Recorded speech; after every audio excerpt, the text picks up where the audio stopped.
சற்று முன் கிடைக்கப்பெற்ற மிக மிக முக்கியமான செய்தி ஒன்று வெளியாகியிருக்கு. உதயநிதியின் கதை முடிந்தது. சற்று முன் ஆளுநர் அறிவிப்பு. 17வது சட்டசபை கூட்டத்தொடர் நடைபெற்றது. ஆளுநர் உரையும் இதில் சிறப்பாக வெற்றிகரமாக இருந்தது. மக்களின் கோரிக்கையை ஏற்று தமிழ்த்தாய் வாழ்த்தோடு தொடங்கி முதல்வர் விஜய் அவர்களை பாராட்டியும் ஆளுநர் கிட்டத்தட்ட 30 நிமிடங்கள் தனது உரையை நிகழ்த்தியிருந்தார். மேலும் திமுக ஆட்சியில் முறைகேடுகள், குற்ற செயல்கள், குறிப்பாக பல்வேறு ஊழல்கள் நடைபெற்றது, போதைப் பொருட்கள் பயன்படுத்தியதை இந்த தாவேகா ஆட்சியில் தடுத்து நிறுத்தும் வகையில் சிறப்பான திட்டங்களை முதல்வர் விஜய் அவர்கள் அறிமுகப்படுத்தி உள்ளார் என ஆளுநர் கூறியிருந்தார். மேலும் மத்திய அரசு நடத்திய நிதி ஆயோக் கூட்டத்தில் தமிழகத்தின் பொருளாதாரத்தை உயர்த்துவதற்கு தற்போது விஜய் அவர்கள் சிறப்பாக செயல்பட்டார், அதற்கான ஏற்பாடுகளையும் செய்திருந்தார் என ஆளுநர் கூறியிருந்தார். மேலும் கண்டிப்பாக தமிழக அரசு தாவேகாவுடன் மத்திய அரசு இணைந்து செயல்படும் என ஆளுநர் அவர்கள் அறிவித்திருந்தார். இப்படி ஆளுநர் தொடர்ந்து தாவேகா அரசை பாராட்டி பேசியதை உதயநிதி அவர்களுக்கு ஒரு பெரிய அதிர்ச்சியாக இருந்ததாம். கடந்த காலங்களில் திமுக ஆட்சியில் ஒரு முறை கூட ஆளுநர் உரைய முழுசா படிக்கல, திமுகவை ஒரு முறை கூட பாராட்டினதே கிடையாது. மத்திய அரசை எதிர்க்கக்கூடிய வகையில தான் திமுக தனிப்பட்ட கோபத்தை தமிழக மக்களின் பொருளாதாரத்தை நஷ்டமாக்கக்கூடிய வகையில தான் இருந்தது. எப்போதுமே திமுக இவ்வாறு மட்டும்தான் செய்து கொண்டிருந்தது. மேலும் திமுக ஆட்சியில் நடைபெற்ற ஊழல்கள், சட்ட ஒழுங்கு சீர்கேடுகள் அனைத்தையும் தற்போது விஜய் அவர்கள் சரி செய்து விட்டார் என்று ஆளுநர் அவர்கள் கூறியிருந்தார். ஆனால் திமுக ஆட்சியில் செய்த ஊழல்கள், சட்ட சீர்கேடுகளை சரி செய்யவே வாய்ப்பு கிடையாது. மேலும் இந்த 30 நாட்களில் அதை சரி செய்யவில்லை. மேலும் ஊழல் செய்த அனைத்து அமைச்சர்களையும் கைது செய்வதற்கான நடவடிக்கைகளில் விஜய் இறங்கி இருக்கிறார். அதற்கான ஏற்பாடுகளையும் அவர் தற்போது மிக தீவிரமாக செய்து வருகிறார். இன்னும் அவர்கள் ஓரிரு நாட்களுள் கைது செய்யப்படுவார்கள் என்கின்ற செய்தி வெளியாகியிருக்கிறது. மேலும் உதயநிதி இது தூய சக்தி அல்ல, துயர சக்தி, முதலமைச்சர் அவர்களே வாயை திறங்கள் என்று பல்வேறு வாசகங்களையும் உதயநிதி கொண்டு வந்திருக்கிறார். ஆனால் இதனால் எந்த விதமான பயனும் கிடையாது. ஏனென்றால் திமுக ஆட்சியில் ஒவ்வொரு துறையிலும் பல லட்சம் கோடிகள் முறைகேடு செய்யப்பட்டிருக்கு. குறிப்பாக KN நேரு, பொன்முடி, KSSR ராமச்சந்திரன், செந்தில் பாலாஜி, ஏவாவேலு, துரைமுருகன் ஆகியவர்களின் பெயர்கள் தற்போது முக்கியமாக லிஸ்டை அமலாக்கத்துறையிடம் விஜய் அவர்கள் சமர்ப்பித்திருக்கிறார்.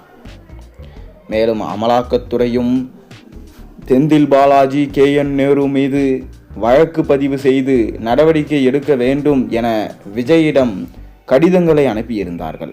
அதற்கு விஜய் தற்போது ஒப்புதல் கொடுத்ததாக சொல்லப்படுகிறது. மேலும் ஆளுநரும் அதற்கு ஒப்புதல் அளித்து விட்டாராம். இதனால் நிச்சயம் அமலாக்கத்துறையின் உத்தரவின்படி விசாரணைக்காக அவர்கள் டெல்லிக்கு அழைத்து செல்லப்படுவார்கள். இதனால் அவர்கள் வாக்குமூலங்களை கொடுத்தால் உதயநிதியின் கதை முடிந்துவிடும் என்கின்ற தகவல் கிடைக்கப்பெற்றிருக்கிறது. மேலும் சட்டப்பேரவை கூட்டத்தொடருக்கு முன்பாகவே விஜய் சொன்ன மாதிரி வெள்ளை அறிக்கையை வெளியிட்டிருந்தார். மேலும் அந்த வெள்ளை அறிக்கையில் திமுக செய்த ஊழல்கள் கிட்டத்தட்ட 13 லட்சம் கோடி அளவுக்கு தமிழ்நாட்டுக்கு கடன் வாங்கியது எதற்காக? திமுக ஆட்சி காலத்தில் மட்டுமே கிட்டத்தட்ட 7 லட்சம் கோடி கடன் பெற்றிருக்கிறார்கள். எதனால் கடன் பெற்றார்கள்? அனைத்தும் ஊழல், லஞ்சம். ஒவ்வொரு அமைச்சரும் கடன் வாங்கி அதை திருப்பி செலுத்தவில்லை. சபரீசன் மட்டுமே 1 லட்சம் கோடி அளவுக்கு எடுத்து சென்றுள்ளார். இதனால் வட்டி மட்டுமே 67,000 கோடி தமிழக அரசுக்கு மத்திய அரசு செலுத்துகிறது என்பதையும் தற்போது வெளிவந்திருக்கிறது. தொடர்ந்து இத்தனை ஆட்சி காலத்தில் திமுக ஆட்சியில் மட்டும்தான் இவ்வளவு கடனை பெற்றுள்ளது என்பதை நிதியமைச்சர் தெரிவிச்சிருந்தார். மேலும் இந்த கேள்விகள் அனைத்திற்கும் உதயநிதி அவர்கள் பதில் கொடுப்பாரா என்று தற்போது சட்டசபையில் கேள்விகள் எழுப்பப்பட்டிருக்கிறது. இதனால் சட்டசபையில் ஆளுநர் உரை முடிந்து எந்த ஒரு பதிலும் பேசாமல் உதயநிதி அவர்கள் மௌனமாகவே சென்று விட்டார். முதலமைச்சர் விஜய் அவர்கள் தற்போது சிறப்பாகவே ஆட்சி செய்கிறார் என ஆளுநர் அவர்களால் நற்பெயரை மட்டுமே பெற்றுள்ளார். இந்த 30 நாட்களில் மட்டும் விஜய் அவர்களது ஆட்சியை குறை கூட சொல்ல முடியாது.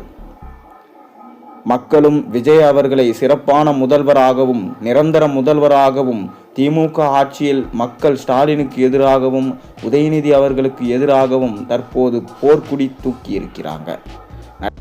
நடைபெற்ற இடைத்தேர்தலிலும் திமுக ஒரு இடங்களை கூட கைப்பற்றாது.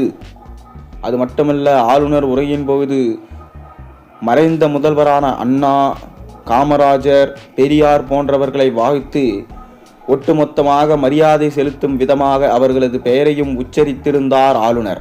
ஆனால் கடந்த கால அரசியலில் இது போன்ற நிகழ்வுகள் நடந்ததே கிடையாது.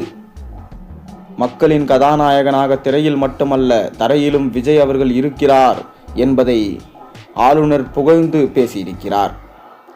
இது ஒட்டுமொத்தமாக ஸ்டாலின் மற்றும் உதயநிதி ஸ்டாலின் அவர்களுக்கு கோபத்தை ஏற்படுத்தியுள்ளது.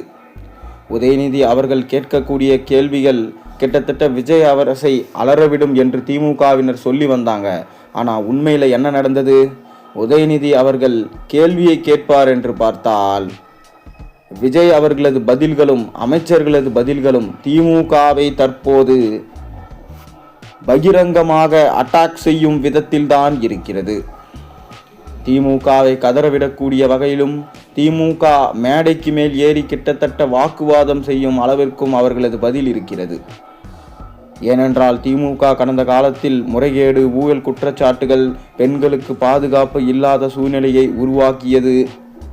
அதற்கான ஒவ்வொன்றையும் தற்போது ஆதாரங்களோட ஒவ்வொரு துறை சார்ந்த அமைச்சர்களுக்கும் தயார் செய்து வைத்திருக்கிறாங்களாம். பாஜக அரசிடம், அதாவது ஆளும் மத்திய அரசிடமிருந்து ஒரு முறை கூட இவங்க எந்த மக்களுக்கான நல திட்ட உதவிகளுக்கு தேவையான பணங்களை வாங்கியது கிடையாது. அதற்கு காரணம் எதற்கெடுத்தாலும் ஆளும் பாஜக அரசை கடுமையாக விமர்சிப்பது. இதனால்தான் தமிழகத்திற்கு எந்த நிதியையும் பாஜக ஒதுக்கவில்லை. ஆனால் தற்போது விஜய் அவர்கள் சரியான முறையில் ஆட்சி நடத்துவதால் தான் தொடர்ந்து பாஜக அரசு தமிழகத்திற்கு தேவையான நிதிகளை ஒதுக்கி இருக்கிறது.